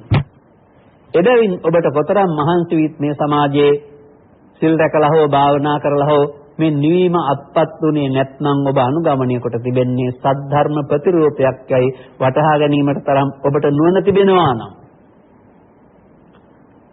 එහෙනම් ඔබට තව ටිකක් එහාට මේ දේවල් හොයන්න හිතේ. අවසානයේ මා මේ කරුණ ඉදිරිපත් කරන්නම් මෙහෙම. දේමානි වික්ඛවේ පූජානි යටතේදී අප ඉදිරිපත් කරන්ට ආවේ ආමිෂ පූජාවයි ධම්ම පූජාවයි. අනතුරු ඒක වේලාම සූත්‍රය ආසෙන් ආමිෂ පූජා කියන්නේ පුතග්ජන භාවයේ Tamanට විපාක ලැබෙන පූජා. ප්‍රතිපත්ති පූජාව යනු Tamanගේ දුක්වලට හේතු ඉවත් වෙන ක්‍රමයයි. එතන බුදුන් යනු පංචස්කන්ධය අනාත්මේ නම් ඒ දැකීමම බුදුන් දැකීමයි, එසේ කිරීමම බුදුන් පිදීමයි, එය සරණ කර ගැනීම බුදුන් සරණ යාමයයි. ඔබට තේරුම් ගන්න තරම් ඔබේ නුවණ ධර්ම ශ්‍රවණය තුළ වැඩෙන්න අවශ්‍යයි. අවසන් විග්‍රහයේදී අනිත්‍ය පිළිබඳ සද්ධර්ම ප්‍රතිරූපයේ ඉක්මවා යමින් සැබෑ අනිත්‍ය තේරුම් ගන්නට අවශ්‍ය නම් යන්න ත්‍රිපිටකයේ පවතිනවා දස සංඥා කියලා සූත්‍රයක්. බලන්න කතමාචානන්ද අනිත්‍ය සංඥා. මොකද්ද මේ අනිත්‍ය සංඥාව කියලා කියන්නේ කිව්වහම එතන තියෙනවද හරක බාන වතු පිටි ඉඩකඩම් ගෙවල් දොරවල් හරිහම්බ කරන සේරම අනිත්‍යයි ඒකයි මේ අනිත්‍ය සංඥා කියලා එහෙම නෑ. එහෙම නැහැ. අපේ අය එහෙම හිතාන හිටියට කොහොමද තියෙන්නේ? රූපං අනිච්චා, වේදනා අනිච්චා, සංඥා අනිච්චා, සංඛාරා අනිච්චා, විඥානා අනිච්චා ඉතිමේසු පංච උපාදානස්කන්ධේසු අනිච්චානුපස්සී විහෙරති. මතක තබා ගන්න බුදු සමයේහි අනිත්‍යතාවය පංච උපාදානස්කන්ධේ පංචස්කන්ධයට එන දේවල් වල බලනවා ඇරුණාම ඊට පිටින් කතා කරන අනිත්‍ය අසත් ධර්මයයි. මෙයයි මේ මිනිසුන්ට දුක තුනී කරගන්න බැරි වුණ කාරණය මිනිසාගෙන් වැඩ ගන්නට තිබියදී පඹයා මිනිසායයි සිතාගෙන සිටීම. අක්‍රිය වස්තුවක්. ක්‍රියාශීලී නොවු තෙරුවණක්. ක්‍රියාශීලී නොවු මෛත්‍රියක්. ක්‍රියාශීලී නොවු අනිත්‍ය සංඥාවක්. වැරදි පැත්තට භාවිතා කරමින් ඇයි අපට නිවීම නැත්තේ කියනවා. මේ තේරුම් ගන්න. මේ තේරුම් ගැනීම සඳහා කරුණු පැහැදිලි කිරීමයි හෙළිදරව්වේ බලාපොරොත්තු. අප මේ ධර්ම දේශනාව තුලත් ඔබට යම් යම් කරුණු හෙළිදරව් කළා. ඒ වගේ වැඩිමනත් විස්තර ඉදිරි ධර්ම දේශනාවලදී ඔබට අසන්ට ලැබෙනවා ඇති. එවිට අප මේ උත්සාහ කරනු ලබන්නේ අනාගත බුදුවරයෙක් හමු වේ නිවන් අවබෝධ කරගන්නට නොවේ. මියගොස් නිවන් අවබෝධ කරගන්නට නොවේ. නිවන් කියන වචනේ පැත්තකින් තියන්න. වර්තමාන සමාජයේ ඔබට ජීවත් වෙනකොට දරාගත නොහැකි ගැටලු ගොඩක් තිබෙනවා නේද? පවසන්නේ ලාභ අලාභ සැප දුක් නින්දා අපසංසා කියයි. මේවෙන් ඔබ දැවෙනවා තැවෙනවා. නමුත් මේ ජීවිතයලම මේ දැවීමකින් තැවීමකින් තොරව ගත කරන්න පුළුවන් බවයි බුදුරජාණන් වහන්සේ වදාරලා තිබෙන්නේ. ඒ දැවෙන තැවෙන හේතු ටික ඔබට බුදු පියාණන් වහන්සේ වදාළ ධර්මයේ නම් මොදේ සරණ කර ගැනීමෙන් හදවතෙන් ඉවත් කර ගන්න පුළුවන්. එවිට ඔබ ඉගෙනගෙන නිවාස සාදා මුදල් හදල් උපයාගෙන මේ සියල්ලෙන් සැප ලැබෙනවායි කියලා හිතුවා වූ සැපත ලබා ගන්නට පුළුවන් මඟ හොයා ගන්න පුළුවන්. ඒ ධර්මයේ සරණින් තොරව ඔබ මේ සැප ලබන්න කල්පනා කරනවා නම් ඔබට ලැබෙන්නේ බුදු පියාණන් වහන්සේ වදාළ පරිදි මූලික සැපතෙන් 16න් එකක් තරම් සුළු දෙයක් පමණයි. 16න් එකක් සඳහා ජීවිත කාලය කැප කරන එක මෝඩකමක් නොවේද? 16න් 15ක තරම් දෙයක් උරුම කරගන්න කටයුතු කරන එක ඥානවන්තකමක් නොවේදයි මා ඔබෙන් විමසන්නට කැමැතියි. එබැවින් මෙම ධර්මදේශනාව ඔබ සවන් දුන්නා. එහි යම් යම් කරුණු අපි පැහැදිලි කරනු ලැබුවා. මේ කරුණු ඔබගේ ධර්මඥානීය පුළුල් කිරීම පිණිස හේතු වේවා. ඔබ හැමදෙනාගේ මෙලොව ජීවිතය තවදුරටත් අර්ථවත් කිරීම පිණිස වාසනාවන්ත කිරීම පිණිස හේතු වේවා. විශේෂයෙන් රැකියාදී කටයුතු නිරවුල් කර ගැනීම පිණිස ඔබ කරන්නා වූ කර්මාන්ත ආදී කටයුතු නිරවුල්භාවය ඇති කර ගැනීම පිණිස ඔබගේ දූ දරුවන්ගේ අනාගතය වඩාත් යහපත් වීම සහ වාසනාවන්ත වීම පිණිස විශේෂයෙන් ඔබට පවතිනා වූ කායික රෝග වලට අමතරව තියෙනා වූ මානසික රෝගී තත්ත්වයන් අවම කර ගැනීම පිණිස මේ අවබෝධයේ හේතු වාසනාව වේවා. මෙලොව ජීවිතේ වාසනාවන්ත වේවා. පරලෝ යන ගමනකදී පෘථග්ජන භාවයෙන් පරලෝ නොගොස් නරක ආදී සතර ආපාතයකට නොපැමිණෙන ඉතුරු ටික කර ගැනීමට අවශ්‍ය ජීවිතයක් ලබා ගැනීමට අවශ්‍ය ශක්තිය ලැබේවා. නොමග යීම සුළු හේවත් පාප මිත්‍රාදී සේවනයන්ගෙන් සහ ඒවට ගිජු වීමෙන් ඒවට ගොදුරු වීමෙන් වැළකීමට ලැබේවා. වැරදි මඟ පෙන්වීම වලට බුද්ධ ආදී මහෝත්තම වූ කල්යාණ මිත්‍ර සේවනයේ අගේ වැටහෙවා. සියලු බුදුවරු විසින් ලෝට හෙළි කර වදාලා වූ සියලුම සංස්කාර ධර්මයන් අනිත්‍ය දුක්ඛ අනාත්මයන් වූ බුද්ධ වචනේ ගැඹුර ඔබ තුළ මොහොතකින් ඇති වී නැති වෙන්නා වූ රූප වේදනා සංඥා සංකාර විඥාන නම් වූ ස්කන්ධ පංචකය තුළට බහලමින් එහි ඒතං මම ඒතං අහමස්මින් ඒසෝ මේ ආත්තා නැමැති ව්‍යාජයෙන් ඉවත් වී නේතං මම නේතහමස්මින් නමේසෝ අත්තා යන දැක්ම ඇති කර ගැනීමට තරම් ඔබගේ නුවණ මොහු කුරා ගිය දවසකදී ඔබට සකල දුක්ඛයන්ගේ නිමාවන්නා උතුම් නිර්වාණ සුවයෙන් සැනසෙන්නට මෙම ධර්මානුශාසනාවන් උපයෝගී වේවා හේතු වාසනා වේවායි අප සෑමදෙනා වෙනුවෙන් ඊටසිතින් ප්‍රාර්ථනා කරමු. ආකාසට්ඨා ච බුම්මට්ඨා දේවා නාග මහිද්దికා පුඤ්ඤන්තං අනුමෝදිත්වා චිරං රක්ඛන්තු ත්වං සදා සෑම දිනාතම තෙරුවන් සරණයි.